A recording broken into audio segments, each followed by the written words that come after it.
नमस्कार, मैं हूं संजय शर्मा। आप देख रहे हैं 4 पीएम न्यूज़ नेटवर्क। एक चैनल पर मैं आज राजनाथ सिंह को सुन रहा था, रक्षा मंत्री को सुन रहा था और जब वो चीन के सवाल पर जवाब दे रहे थे तो मैं उनका मुँह देख रहा था। चीन के मुद्दे पर उन्होंने बहुत गोलमाल जवाब दिया। चीन का मुद्दा ऐसा है जो साहेब को पसीने ला देता है, गर्मी के मौसम में भी पसीने ला देता है। 56 इंच का सीना, ना कोई घुसाता, ना कोई घुसा है, जैसे डायलॉग और हकीकत कहीं जुदा। लद्दाख और चीन के बॉर्डर जो हैं वो गर्म है। लद्दाख की जनता अपने अधिकारों के लिए कभी इतनी सड़कों पे नहीं आई जितनी रैली, लाखों की संख्या में लोग सड़कों पे निकल चुके हैं। एक महान आदमी सोनम वांगचुक वहां पे लगातार 20-22 दिन से खुले आसमान के नीचे धरना दे रहे हैं सरकार, मोदी सरकार की नीतियों के खिलाफ। जब बात आज रक्षा मंत्री से चीन को लेकर हो रही थी तो मुझे याद आया, मैं गया हूँ लद्दाख, कई बार गया हूँ। उस चर्चित झील के आगे भी गया हूँ। गलवान घाटी के बस लगभग थोड़ा पास तक गया हूँ, मैंने वो घाटी देखी है। एक वीडियो बनाया था, हमारे यहाँ वीडियो लोड हुआ और बिल्कुल जायज वीडियो था। चीन के ऊपर था, अरुणाचल में कितनी घुसपैठ हुई है उसके ऊपर था। केंद्रीय मंत्री अनुराग ठाकुर ने यूट्यूब को चिट्ठी लिखी। 4 पीएम एक राजद्रोही शैलर टाइप का इस तरह की भाषा थी कि भारत के प्रति ये खराब खबर दिखाई गई और बिल्कुल 100% सही खबर थी। अगर गलत खबर होती तो मुझ पर मुकदमा होता। और मैंने कहा अनुराग ठाकुर जी को चिट्ठी भेज के कि आप जितने राष्ट्रभक्त होंगे उससे 1000 गुना राष्ट्रभक्त मैं हूँ। आपको टाइम भी लगेगा देश के लिए जान देने में, मैं पल भी नहीं झपकाऊंगा। मैं देश के लिए कुछ भी कर सकता हूँ, भारत के लिए कुछ भी कर सकता हूँ। लेकिन बड़ा सवाल ये था, यूट्यूब को लिखने का मतलब ये था कि मैं किसी भी तरह से ऐसे संवेदनशील विषयों पे बात ना करूं जिससे सरकार की कलई खुलती है। हमने भी यूट्यूब को जवाब भेजा, अपने सब तथ्यों के साथ जवाब भेजा, लेकिन चैनल को बंद कराने की ये कोई पहली कोशिश नहीं थी। सरकार ऐसी कोशिशें करती रहती है क्योंकि सरकार को समस्या है हम थोड़ा ज़्यादा सच बोल देते हैं, जो गीत गोदी मीडिया के दौर में पचाना मुश्किल है। केजरीवाल की पत्नी संदेशे पढ़ रही हैं और दिल्ली की जनता भावुक हो रही है। भारतीय जनता पार्टी को लग रहा है गलत दांव चल गया, क्योंकि 7 दिल्ली की लोकसभा सीटें खतरे में फंस गई हैं। इन सारे सवालों पर हमने आज प्रोफेसर अभय दुबे जी से बात की। ये शानदार पत्रकार, जिनको आप टीवी चैनलों पर लगातार देखते रहते हैं, बहुत व्यापक राजनीतिक सोच रखते हैं। आज इन सारे बातों पे हम उनसे विस्तार से बातचीत करेंगे। आपसे रिक्वेस्ट है, चैनल को ज्वाइन कीजिएगा, सब्सक्राइब करिएगा, प्यार बनाए रखिएगा। चलते हैं अभय दुबे जी के पास। 4 पीएम न्यूज़ नेटवर्क में अभय जी आपका स्वागत है। आज मैं एक टेलीविज़न चैनल पर देश के रक्षा मंत्री राजनाथ सिंह को सुन रहा था। उनसे सवाल किया गया चीन के मुद्दे पर और फिर गोल-गोल भाषा में उन्होंने जवाब दिया। मैं लद्दाख गया हूँ, कई बार गया हूँ। मैं उस पैंगोंग झील पे भी गया हूँ, जहाँ पे उसके आगे भी गया हूँ, जहाँ पे भारत के और चीन के सैनिकों के बीच मुठभेड़ हुई, कई सैनिक शहीद होने की खबर आई। लद्दाख के उस दर्द को भी मैंने बहुत करीब से महसूस किया है, जो वहाँ के लोगों का है। पहली बार ऐसा हुआ है इतना ऐतिहासिक तरीके से सरकार के खिलाफ वहाँ हजारों लाखों लोगों ने रैली निकाली। लद्दाख में इतनी बड़ी रैली, इतना बड़ा मार्च कभी नहीं हुआ। एक वांगचुक साहब लगातार खुले आसमान के नीचे 20-22 दिन से लगातार अनशन पर हैं। बहुत कमज़ोर हालत हो गई है उनकी, लेकिन अंदर से प्राणवायु इतनी तेज़ है कि वो मोर्चा ले रहे हैं। यानी लद्दाख के लोग सरकार की तानाशाही रवैये से, सरकार के धोखाधड़ी से नाराज़ है। और बड़ा सवाल आज जो राजनाथ सिंह ने कहे, अगर आपने वो पूरा इंटरव्यू सुना हो, उसका मतलब क्या है? क्योंकि बहुत चर्चा है राजनाथ सिंह के इस गोल-मोल जवाब की। राजनाथ सिंह ने बिना कुछ बोले क्या-क्या कह दिया, ये मैं आपसे समझना चाहता हूँ। देखिए, संयोग से राजनाथ सिंह जी के साथ जब ये साक्षात्कार हो रहा था तो मैं वहां पर मौजूद था। तो मैंने उस साक्षात्कार को ध्यान से सुना। दिवांग, वरिष्ठ पत्रकार दिवांग ये साक्षात्कार ले रहे थे। ये एबीपी चैनल का एक शिखर सम्मेलन था, उसका पहला कार्यक्रम था और पूरा हॉल खचाखच भरा हुआ था। सब लोग बड़े उत्सुकता से रक्षा मंत्री का वक्तव्य सुन रहे थे। तो पहली बात तो हम लोगों को भारत के रक्षा मंत्री की तारीफ करनी चाहिए कि उनकी आवाज बड़ी संयमित थी और बहुत ही नपे तुले शब्दों में उन्होंने अपनी बात कही थी। और सवाल ऐसा था जिससे कोई थोड़ा बहुत भड़क भी सकता था, लेकिन ऐसा उनके ऊपर कोई असर नहीं हुआ। बहुत ही सोच समझ के उन्होंने अपनी बात कही। उनकी बात के जो बिल्कुल मैं ईमानदारी से उनकी बात की नुमाइंदगी यहाँ पे करना चाहूंगा, क्योंकि देखिए ये भारत की रक्षा नीति का सवाल है, ये किसी पार्टी का सवाल नहीं है। सरकार भारतीय जनता पार्टी की हो, कांग्रेस की हो या किसी और पार्टी की हो, गठजोड़ सरकार हो, रक्षा नीति के सवाल पे हम सब लोगों को एकजुट होना चाहिए, मैं ये मानता हूँ। आप भी मेरी बात की तस्दीक करेंगे। तो राजनाथ सिंह जी का कहना ये था कि ये एक ऐसा मुद्दा है जिसके ऊपर चीन के साथ में राजनयिक बातचीत चल रही है, इसलिए इस मुद्दे के ऊपर कोई बहुत बातचीत करना सार्वजनिक रूप से उचित नहीं है। पहली बात तो उन्होंने ये कही। दूसरी बात उन्होंने ये कहा कि ये एक ऐसा मसला है जिसके ऊपर कोई चीज, हमारी चीज उनके पास चली जाती है, कोई चीज उनकी हमारे पास चली जाती है, कभी वो आगे बढ़ जाते हैं, कभी हम आगे बढ़ जाते हैं, इसलिए इसके ऊपर कोई बहुत ही ठोस रूप से तथ्यात्मक कोई बातचीत अभी यहाँ पे मंच पे नहीं की जानी चाहिए। दूसरी बात उन्होंने ये कही। तीसरी बात उन्होंने ये कही कि मैं आपको विश्वास दिलाता हूं कि भारत पराजित नहीं हुआ है। ये उन्हीं के शब्द हैं, मैं इनको कोट अनकोट इन्वर्टेड कॉमा में कह रहा हूं। उन्होंने कहा कि भारत पराजित नहीं हुआ है।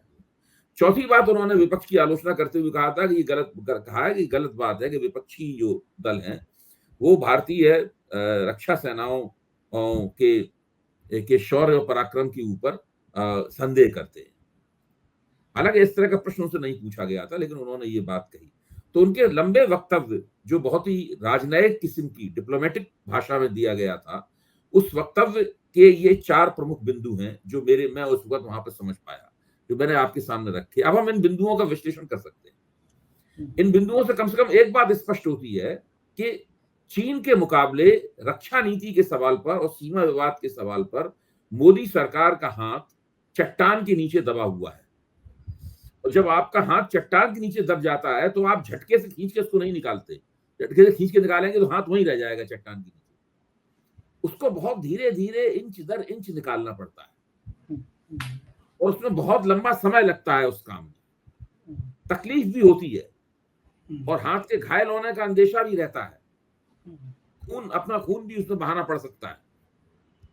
तो मैं ये समझता हूं कि रक्षा नीति के प्रश्न पर, जिसमें हम लोगों को काफी गंभीरता से चर्चा करनी चाहिए, मैं ये मानता हूं, वो उस प्रश्न के ऊपर भारत सरकार का हाथ फंसा हुआ है।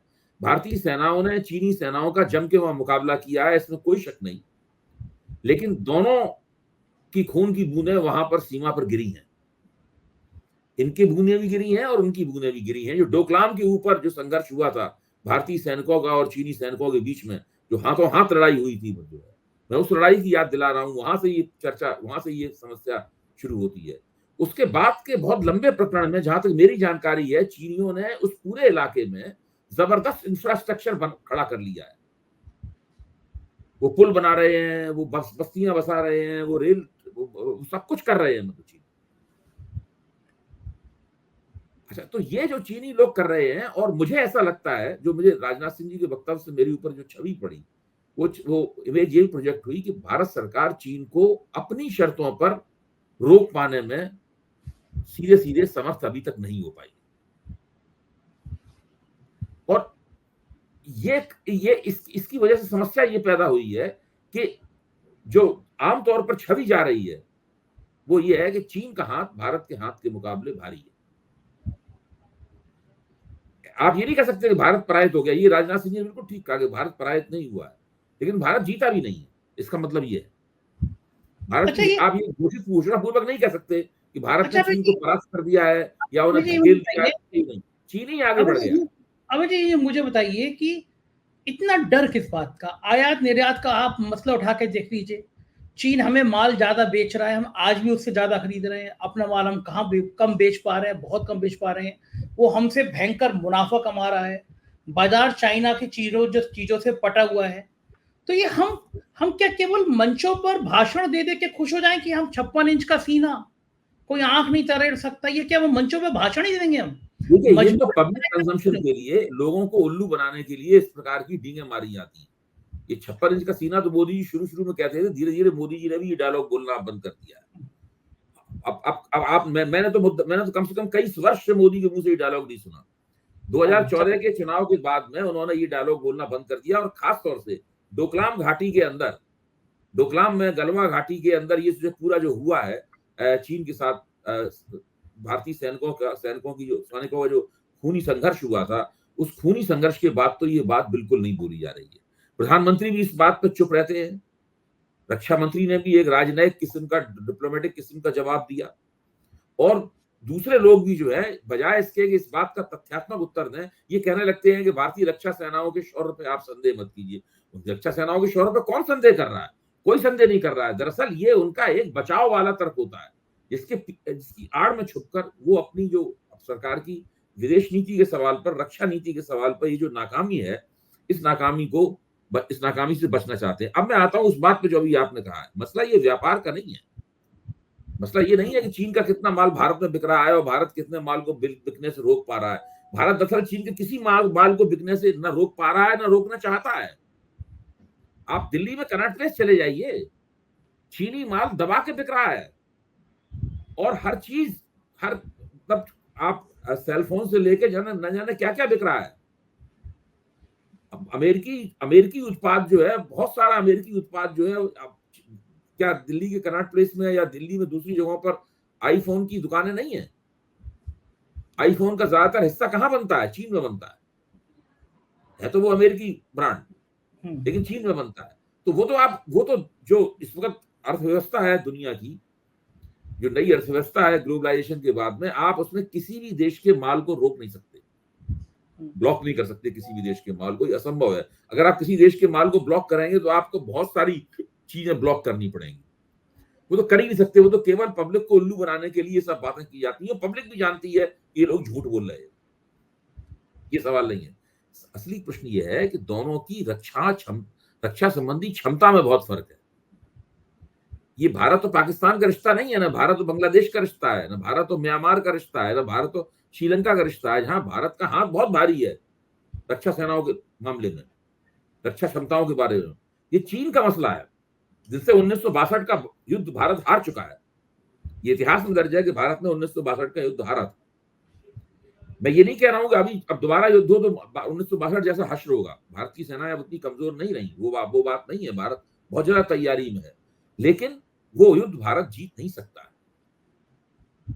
या तो वो लंबा चलेगा, या उसमें भारत को नीचा देखना पड़ सकता है।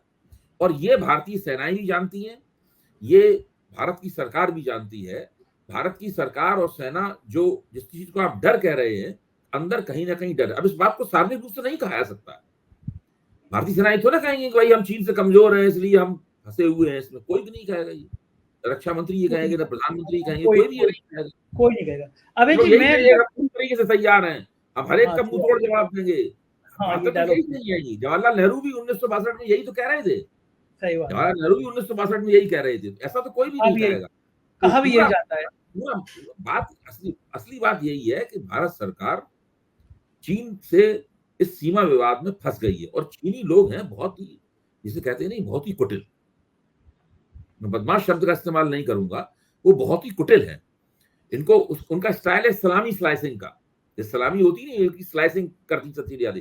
तो वो उनके बारे में मजाक में चीनियों के बारे में कहा जाता है कि अगर उनके 10 देशों के साथ सीमाएं मिलती हैं तो उनका 15 देशों के साथ सीमा विवाद है। ऐसा कोई देश ही नहीं है जिनके साथ उनका सीमा विवाद ना हो। भारत के साथ तो उनके सीमा विवाद बहुत पुराने हैं, और उन चीनियों की आदत है दूसरे की सीमा में कुछ ना कुछ हिस्सा हड़प लेने की। ठीक बात है। और इस चक्कर में भारत भी फंस गया है।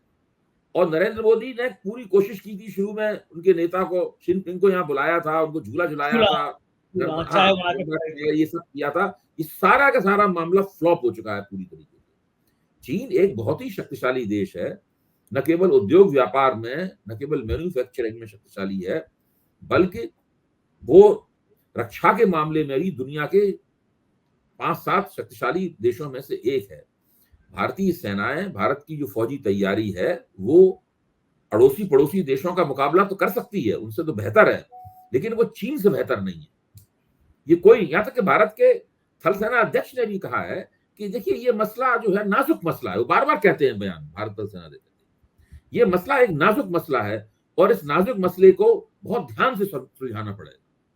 ये बात भारत के थल सेना अध्यक्ष की तरफ से भी कही जाती है, क्योंकि चीन के मुकाबले जो आप डींगे मारते हैं, उन डींगों की भी एक सीमा है। पाकिस्तान के मुकाबले आप बहुत सारी डींगे मार के निकल सकते हैं, लेकिन चीन के मुकाबले अब ज्यादा डींगे मारेंगे तो समस्या में फंस सकते हैं। अच्छा, दूसरा एक चीज और मैं देखता हूँ कि मजाक भी बहुत उड़ जाती है ना, जब गलवान घाटी वाला मसला हो गया था, हमारे सैनिक मर गए थे और सब कुछ हो रहा था, फिर एक जी सम्मेलन में प्राइम मिनिस्टर खुद उठ के पहुंच गए उनके पास में हाथ मिलाने के लिए, तो बड़ा जी ट्रोल हुए थे प्रधानमंत्री की, कहाँ तो बात आंखें लाल करने की थी और कहाँ बात सरेंडर कर गए राष्ट्रपति के सामने। मैं एक बहुत बढ़िया किस्सा बताऊं आपको। मैं अरुण जी, अभय जी, मैं गया था लद्दाख और पूरा इलाका घूमा था, फिर मैंने लौट के एक वीडियो बनाया था।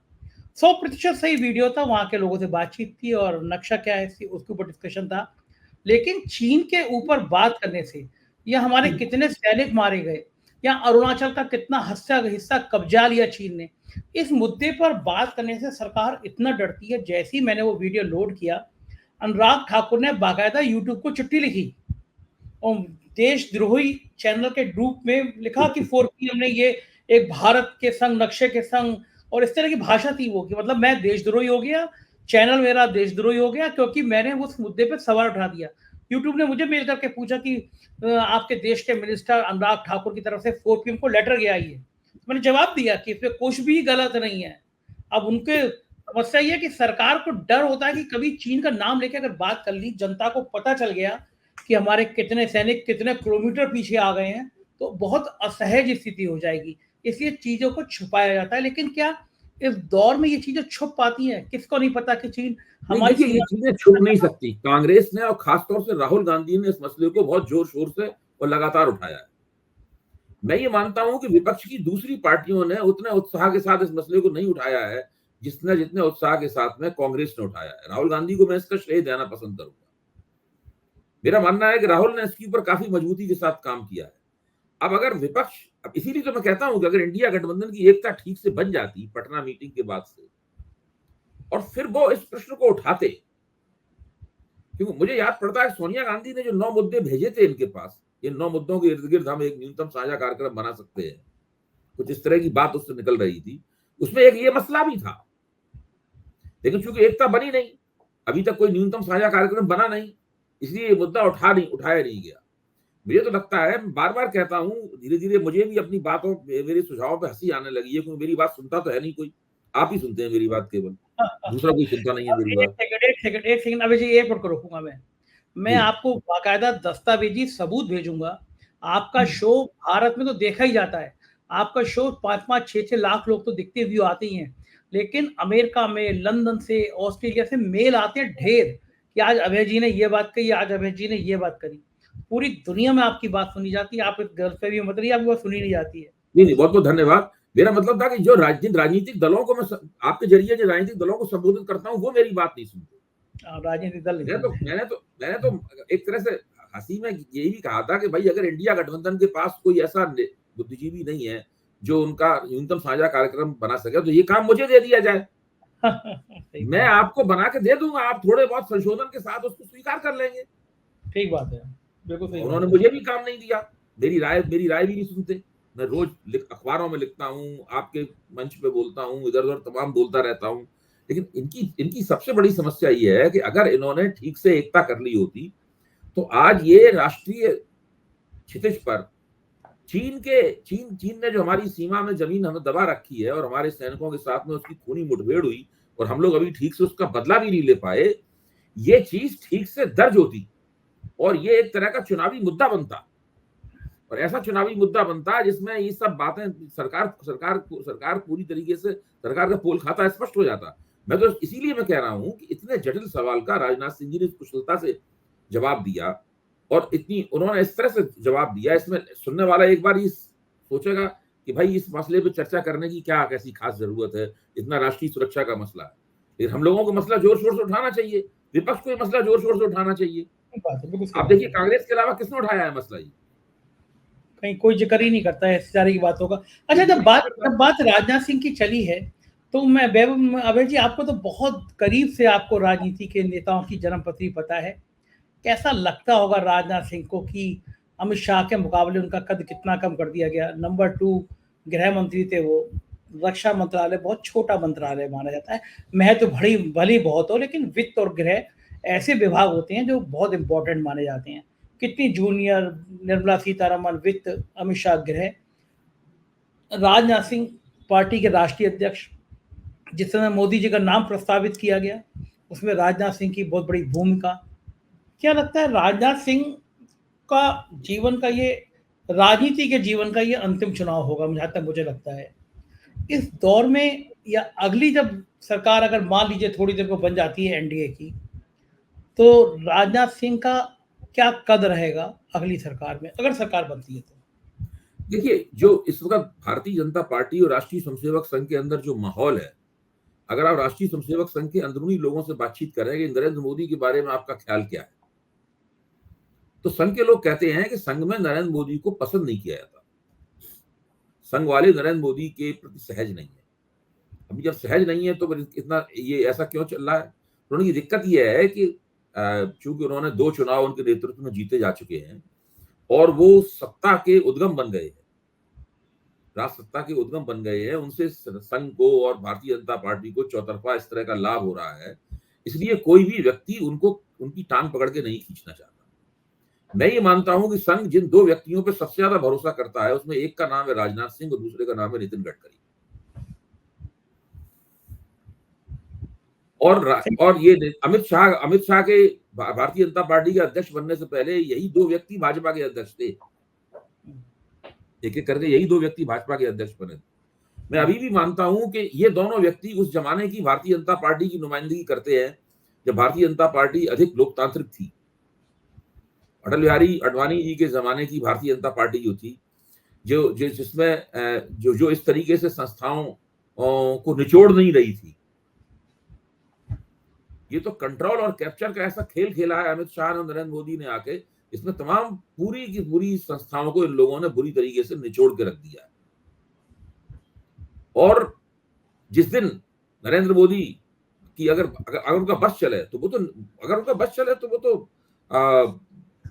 गडकरी जी को और राजनाथ सिंह जी दोनों को हटा दें।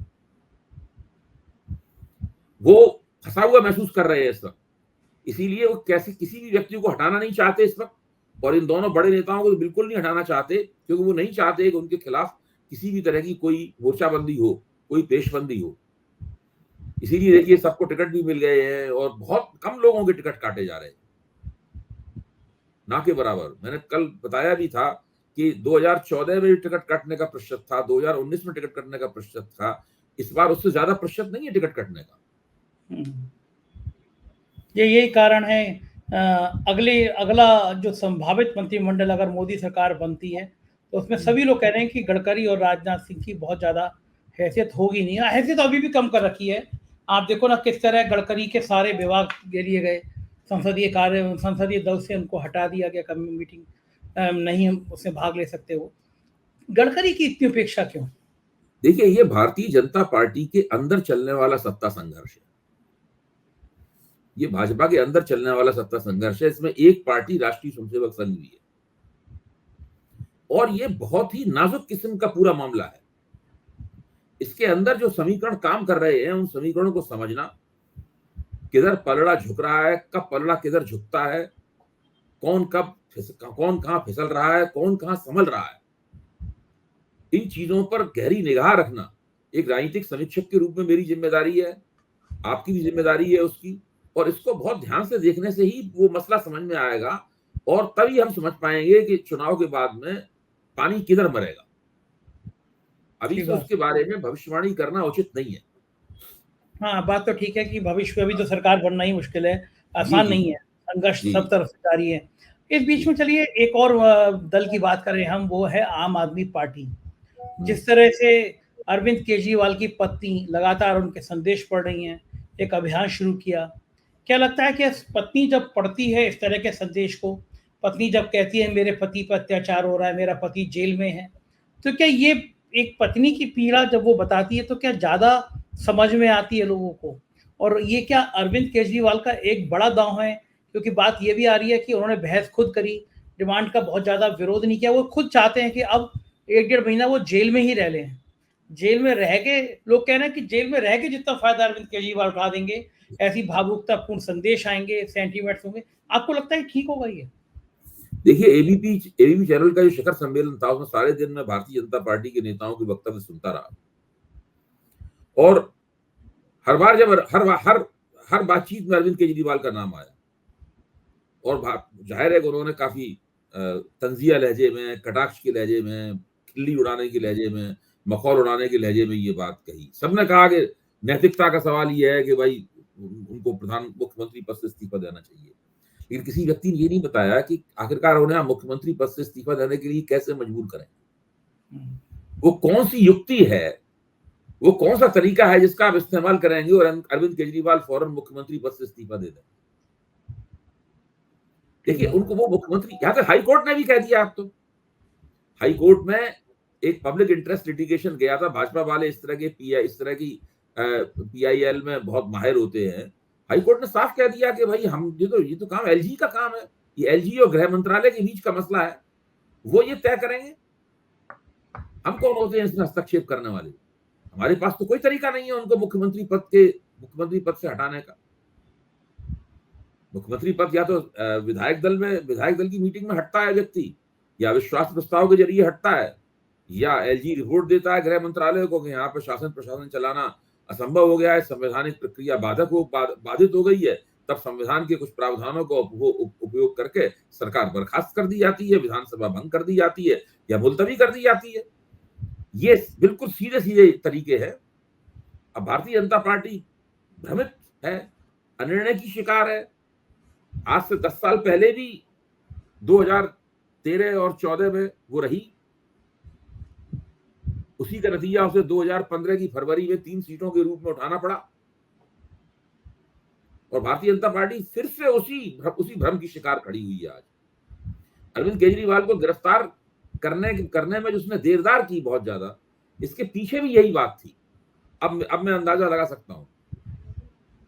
मैं तो ये कहता हूं कि जब हाईकोर्ट में अरविंद केजरीवाल गए और उन्होंने हाईकोर्ट से ये कहा, मैं विस्तार से थोड़ा विस्तार में जा रहा हूं इसमें, जब हाईकोर्ट से उन्होंने ये कहा कि मेरी गिरफ्तारी पे बंदिश लगाई जाए, रोक लगाई जाए, हाईकोर्ट ने उनकी गिरफ्तारी को रोक लगाने से इनकार कर दिया। ईडी भी हाईकोर्ट गई, ईडी ने कहा कि हमारे पक्ष को भी सुना जाए, तो हाईकोर्ट ने पूछा बस सुनाइए आप अपना पक्ष। ईडी ने बताया कि भाई इनके खिलाफ इतने इतने इल्जाम है, इनकी जो याचिका है सुनी नहीं जानी चाहिए, इनकी प्रेयर पे आप गौर ही मत करें। लेकिन हाईकोर्ट ने ईडी की बात नहीं मानी। हाईकोर्ट ने कहा नहीं, हम इनकी प्रेयर सुनेंगे। फिर हाईकोर्ट ने पलटकर ईडी से ये पूछा कि अगर इतने ही बड़े बड़े आरोप इनके ऊपर हैं, तो आपने अभी तक इन्हें गिरफ्तार क्यों नहीं किया? आप गिरफ्तार करने के लिए क्या अभियुक्त से परमिशन मांगते हैं उसकी? ठीक बात है। तो इस बात पे ईडी अचकचा गई। तुरंत हाईकोर्ट ने पूछ दिया जरा इनकी फाइल दिखाइए, हम भी तो देखें जो आरोप आप बता रहे हैं वो आरोप कितने क्या हैं। तो वही काम 22 अप्रैल को होगा। 22 अप्रैल को ईडी अपना जवाब भी फाइल करेगी, मुकदमे की फाइल भी हाईकोर्ट को दिखाई जाएगी, और हाईकोर्ट उसको देख के अपना उसमें फैसला करेगा। तो जैसे ही उसने कहा आप फाइल दिखाइए, वैसे ही ईडी का माथा ठनका। तब आनंद फानंद में अरविंद केजरीवाल को गिरफ्तार करने का निर्णय लिया गया। अगर हाईकोर्ट ही नहीं कहता तो इतने दिनों तक जो निर्णय नहीं लिया पाया था, ये मामला और भी लटका रहता, क्योंकि जानती थी ईडी और भारतीय जनता पार्टी, LG वगैरह सब लोग जानते थे कि अरविंद केजरीवाल क्या करने वाले थे। उन्होंने उसकी पूरी तैयारी कर रखी थी, और ये तैयारी ये भी समझ रहे थे, हमारे जैसा बंदा भी समझ रहा था जो राजनीति से दूर खड़ा हो, एक हाथ दूर खड़े होकर उसकी समीक्षा करता है। और वही हुआ है जिसकी योजना आम आदमी पार्टी वाले बना रहे थे। बिल्कुल ठीक कह रहे हैं। और ये जो मैं एक आखिरी सवाल आपसे पूछना चाहता हूं, खास तौर से दिल्ली की 7 सीटों पर जिस तरह से उनकी पत्नी संदेशें पढ़ रही हैं, वो जेल में है, भावुक वाली बातें कर रही हैं, क्या अरविंद केजरीवाल की पार्टी को, चूंकि कांग्रेस के साथ अलायंस है दिल्ली में, क्या एक बड़ी बढ़त मिल जाएगी? क्या भाजपा लग रही है कि दांव गलत चल गया उससे? देखिए, 2019 के मुकाबले इस चुनाव की परिस्थिति दिल्ली के संदर्भ में पूरी तरह बदली हुई है। न 2014 में कोई अलायंस था, न 2019 में कोई अलायंस। अब 2024 में कांग्रेस और आम आदमी पार्टी के बीच में समझौता है। 3 सीटें कांग्रेस लड़ रही है, 4 सीटें आम आदमी पार्टी लड़ रही है। आम आदमी पार्टी ने जिन उम्मीदवारों को खड़ा किया है, बहुत ही सोच समझ के बढ़िया तरीके से, रणनीतिक रूप से आगा पीछा देख के टिकट बांटे गए, 4 टिकट बांटे गए। मुझे सबसे ज्यादा तो हमेशा लगता है कि ये जो सही राम पहलवान को जो टिकट दिया गया है, वो एक ऐसा टिकट है जो कि आम आदमी पार्टी के लिए दिल्ली से एक पहला एमपी ला सकता है। वाह। आज तक आम आदमी पार्टी दिल्ली से कोई चुनाव नहीं जीती, एमपी लेकिन वहां से संसदीय। पहला, हाँ, जी, वहां से पहला एमपी आ सकता है। तो आम आदमी पार्टी ने बहुत अच्छी तरह टिकट दिए हैं, कांग्रेस ने भी अच्छे टिकट दिए हैं। चुनाव दिल्ली में टक्कर बड़ी जोरदार होगी। बिल्कुल ठीक बात। 2019 के अगर आंकड़ों के हिसाब से देखें तो लगता नहीं कि लोग कोई जीत पाएंगे, क्योंकि तो बहुत, जो दोनों को मिला दिया जाए तब भी वोट उनके ज्यादा है, लेकिन उस हिसाब से इस चुनाव में फैसला नहीं होने वाला है। तब अब अल्पसंख्यक वोटों में बंटवारा हो गया था, बहुत सारे वोट बर्बाद हो गए थे, जो गैर भाजपा वोट बर्बाद हो गए थे। अब वो वोट बर्बाद नहीं होंगे, अब उनका बड़े अच्छे तरीके से ध्रुवीकरण होगा। ठीक बात है, बिल्कुल। हम सभी का मानना यह है, दिल्ली में मैंने जितने लोगों से बात की, उन्होंने ये कहा कि इस बार लगता है कि बीजेपी गलती कर गई अरविंद केजरीवाल को जेल भेज के। बहुत बहुत जी, शुक्रिया अभय जी, आपने राजनीति की इतनी बातें हमें विस्तार से समझाई। धन्यवाद, आभार। ये थे अभय दुबे जी, और हम लोग रोज राजनीति का पूरा लेखा जोखा करते हैं। मुझे उम्मीद है कि आप अपने कमेंट जरूर करेंगे, अपनी राय बताएंगे। चैनल को सब्सक्राइब करिएगा, ज्वाइन करिएगा। शुक्रिया, थैंक यू।